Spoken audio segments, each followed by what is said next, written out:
As I've mentioned numerous times on this channel, I hate happiness. I am a rabbit hater, it's just in my nature. And there are particular things in life that really pet my peeves. So here are a few examples and I hope you can relate. Yo, what is that like? What in the mother...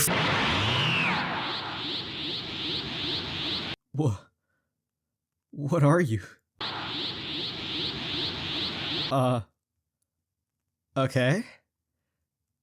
Pet peeves, guys. So to all my drivers out there, let me ask you this. What's one type of driver y'all hate to see behind you on the highway? And I'm not even gonna give you time to think because you should already know the answer. It's a BMW driver. More specifically, the ones that tailgate you to the end of time, sitting there, dick in hand, flashing their gay little high beams at you every 10 seconds. Like, brother, you've been driving for 20 minutes and already 30 separate accidents has happened because of you. What did you gain? But you get the point. We all hate them. Nobody likes them. But one underrated cunt of the road that no one seems to mention are the F-150 and Ram truck drivers. And I'm not too sure why they aren't mentioned in the top 10 shittiest people on the highway. They are so common and they're so much more annoying. Cause like BMWs, you know, they're like luxury cars. People who get a brand new BMW, they just want to go fast because they grinded for this view. So I can understand a little why they want to flex their little peepees for once. It's the first time in 40 years they're able to. In other words, you don't see them in swarms like you do pickup truck drivers. And yet somehow they have just as, if not smaller penises. Like, how impatient are you that you can't go at 120, already 20 kilometers over the speed limit? Why are you that much of a micro penis? And every time I get tailgated by one of these guys, I can just imagine the redneck, boony, mouth-breathing, wall-biting, inbred, wasted pregnancy that's sitting in that driver's seat is 3 more seconds of going only 20 kilometers over the speed limit from turning around and beating their poor 9-year-old stepson in the passenger seat for the 8th time that journey. Like, it's not anyone else's fault your wife still has the hots for a divorced husband. Don't take that shit out on me! So to anyone who tailgates maliciously on the highway, go shove your whole fist down your throat and just keep it there for a while. I promise no one would care. You serve no purpose on the road. Your purpose on the road is to be in my lane, breathing up my ass daily. Your purpose on the road is to be in that lane, sniffing an ass daily. Your life is nothing. How are you? I am under the water. Alright, let's crack into these math questions. I'm so prepared for this exam. Oh my god, these are easy. What the fuck? I am flying through these questions. I am so ready for this test. Alright, let's see this first question. Oh, for fuck! I'm with my... Please tell me I'm not alone on this, because coordinating group hangouts is top 3 most mentally taxing things to go through as a man. Especially when you become an adult, because now these guys have this gay little thing called jobs or lives outside of me. Like, what the fuck is that? I'm your world. I am what matters to you. You my Pookie Wookie Bear, dog. Why you being... One thing that stays consistent is these D&D princesses want to go radio silent and stop responding when it comes to the actual planning stage. Like, I'll be staring at the dead silence in response to the very simple question I sent to these delocalized proteins. Genuinely tweaking. You pieces of shit. Crackhead strength is... Now, this one may be less of a common peeve, but for me, this has happened too many times for me to not talk about it. Cause like, I don't know how many of y'all have had to deal with crackhead hobos when you were younger or even now, but it's either like the funniest thing you've ever seen or the worst thing you've ever seen. Like, to my knowledge, they come in 2 forms. There's the obvious, there's the tweakers, you know, the ones that are 2 seconds away from having an aneurysm because they haven't had crack for 2 minutes. These kinds of hobos don't really get to me because like watching from a safe distance is fun, not being around them, but like, you know, a safe distance. Like at work this one time, this guy was walking around our store for like 10 minutes. And as I was watching him on the cameras, he sits underneath a dumpster, shoots himself up with some drug, yells at the top of his lungs, and just starts flopping around like a It scared everyone in there, but it was so goddamn funny. But the ones that kind of get on my nerves are the ones that try to be a role model to you. Like, with all due respect, I am not trying to get like you bum. I remember being out with my friends a few years back, and there was this guy who sat in the middle of my friends on the bus. And before he became the guru that I remember him as, he started racially abusing my Asian friend for no reason. Here's my recreation of how he sounded. Trigger warning if you're a little bitch. Hello, Asian boy. Asian boy play soccer, go kick balls, Asian boy. And the weird thing about this is we were 13 years old at the time. This grown-ass man was walking around racially targeting a child thinking he was Dave Chappelle. But then again, I guess that's our fault because we were laughing so hard. And because this guy made us laugh, he thought that, you know, he was part of the crew now. So he just started following us around and giving like a motivational David Goggins like pep talk. You know, you are good kids. You never get into drugs. You can do a little drugs. Just stay hard. He was so wise. Tell him to bring out the lobster.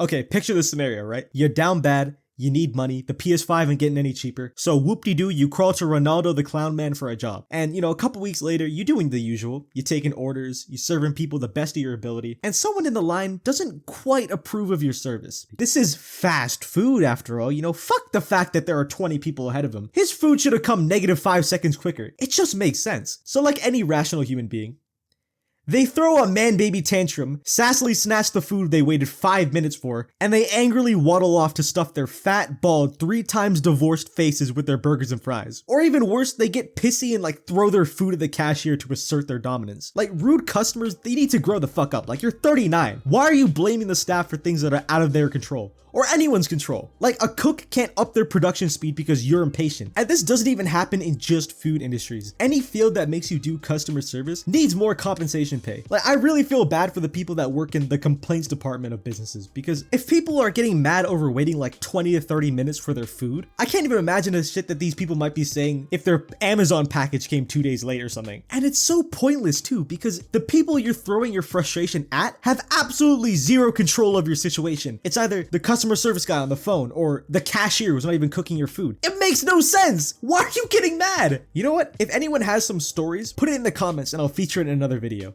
I am processing the most. So for this segment of the video, let me give you a little insight into my brain. When it comes to problems, I don't like to complain or vent, or more specifically dwell on them, because whenever I have an issue, yeah, I'll be stumped and frustrated, but then I'll immediately start thinking of solutions. That's just me. That's how my brain operates. And for the longest time, that's how I thought other people operated as well. Nope. I know too many people who will have something go wrong or have a problem, but will never settle on a solution and just want to talk about it. I don't understand that. And it's the worst when people get ticked off when you give them solutions. Why? I give a shit about your problems. That's why I'm giving you solutions. What is wrong with you? Yeah, what you saying, fam? All right, boys. I'm a bench today. I'm going for 406 today. Let's go. Oh, okay. Benches are all taken, but I'll just go do flies or something. I can come back later. They'll be done in what? 10 minutes? 15 minutes? All right.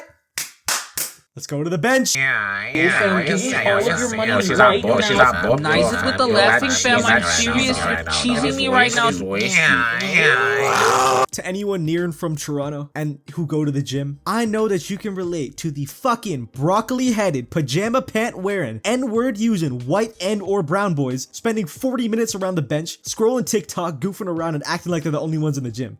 I get that even if you're at a public gym, you're not obligated to take this shit seriously because you have a right to be there. You paid. But bro, why the hell are you guys chasing each other around and taking 10 years to finish your sets? Why are you hogging the benches? This doesn't happen all the time, okay? But fuck all of you! Also, I won't gatekeep this any longer, so keep this one quiet, but my chest only started growing when I started doing weighted dips, and yet the chest dip bar is always empty. Do with that information as you please. When you go to the store to get a pack of meat or something, or chicken, and it says made with 100% real chicken or made with 100% real beef. Oh, is this supposed to be a flex? Am I meant to be swooned by the fact that the bar is that low? Yes, when I go to purchase chicken, I expect the product to be 100% chicken. Not even 1% of my chicken should be containing raccoon ankle. Go to hell. But probably the most annoying of all, these people. This one makes me so violent. So I was on the bus one day, right? Going back home for the weekend, I just wanted to chill, have a nice time. And the dude that was sitting across from me on the bus, he was sick, no problem there. I'm not a decrepit 60-year-old smoker. If I catch or the flu, I'll live. I'll be mad inconvenienced, but I'll be good. But this fucker in particular did 3 things that pissed me off. 1, he boarded a bus sick, whilst not even knowing how to cover his mouth before sneezing. How stunted are you? How smooth is your head? Do you know how easy it is to just put your arm in front of your fat little mouth before releasing your germs everywhere? How are you at your big grown age unable to cover your mouth? You actual biohazard. But the second thing that he did that pissed me off was that every time he did let off a cough or a sneeze, he would turn from the direction that he was facing to do it directly into my path. And the funniest thing is, this absolute bastard, he was sitting at the front of the bus. There was no one in front of him. He deliberately turned to sneeze on me and everyone else. But the most batshit crazy thing that he did on this bus ride that made me want to unalive him in game was that he had a mask on his chin.